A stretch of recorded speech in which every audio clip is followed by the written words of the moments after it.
Sa usapin po ng party list organizations, ano ho ang inyong gagawin na pagsuri doon sa nominado at maging doon sa mismong party list na kanilang kinakatawan?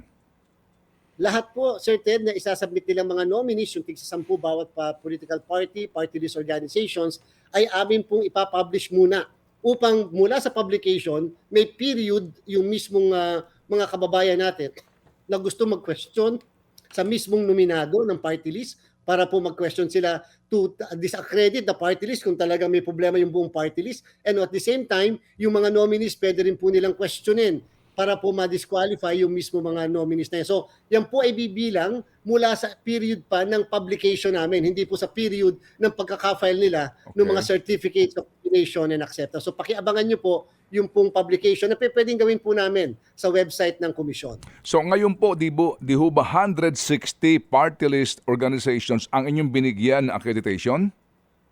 42 lang po ang amin pong na-accredit, Sir Ted. Yung pong 117 ay mga existing party list, plus may isang nakakuha ng TRO dati pa. Nung bago pa tayo napasok, may nakuhang TRO, kaya po 118 yon plus 42 more or less po, Sir Ted, 160 lahat-lahat. So 160 ang pinapayagan na lumahok sa halalan?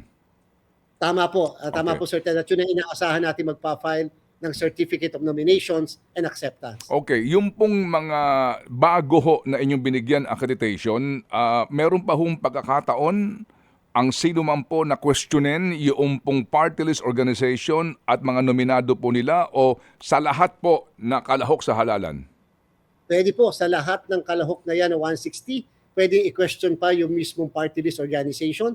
Kasama rin po yung pag-question sa mga nominado po nila. Yung kadahilan na Sir Ted, kung bakit nung dati, pagka may question, may issue pa, o may intra-party dispute, ay hindi kami nagpoproklama kaagad ng mga organisasyon na yun. Iba po ay late na poproklama after ma-resolve yung issue na yan sa party list, sa nominee, o doon sa mismong intra-party dispute na tinatawag.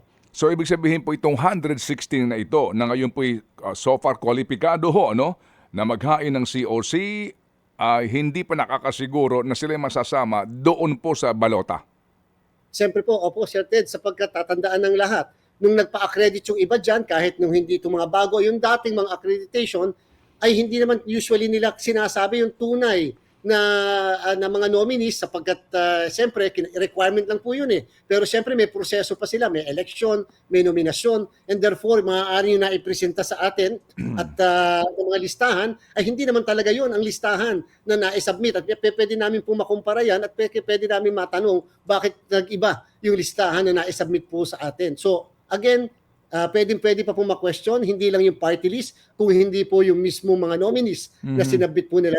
Lalo na po yung nominees na sinabit po nila. So paano po ang inyo pong pagsuri ho dito, lalo na ho sa mga bago na binigyan po ninyo ng accreditation? Dahil hindi ho ba ang panuntunan dito, may mga na-disqualify nga dahil sa hindi ho ba ang pagpili ninyo sa inyong mga pinuno at mga nominado bilang kinatawan sa party list ay pinagbobotohan ng organisasyon?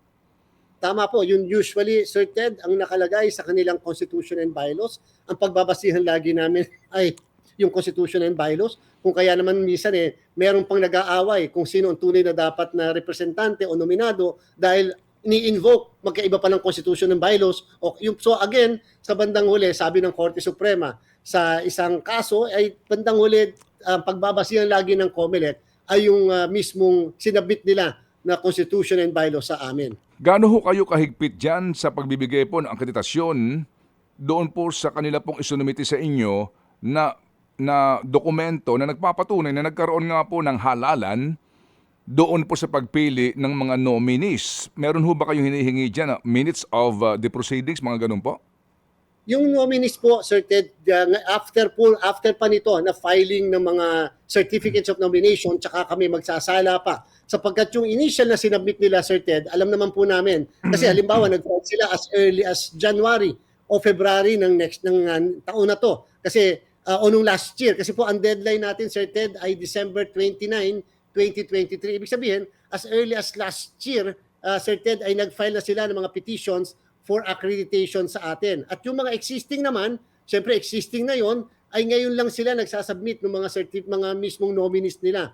Kung kaya po, ngayon pa lang namin po sila masasala technically, yung mga nominees nila. Kasi ngayon pa lang po namin alam kung sino yung mga nominees nila base sa pagkakasubmit nila nitong October 1 to 8. Pero is it a requirement, strict requirement na doon sa mga nominees para ho sila magkaroon ng listahan ng nominees, yan po'y pinagbotohan ng organisasyon? Ay dapat po pinagbutuhan. Siyempre po, alangan naman po basta sila nag-submit sa amin. Ibig sabihin pinagwawala lang nila kami. Ang presumption po sa batas ay yan ay pinahinalal base sa kanilang Constitution and bylaws. Ted Filon at DJ Chacha. Ngayon, nasa Radyo 5, 92.3 News FM. Monday to Friday, 6 to 10 a.m.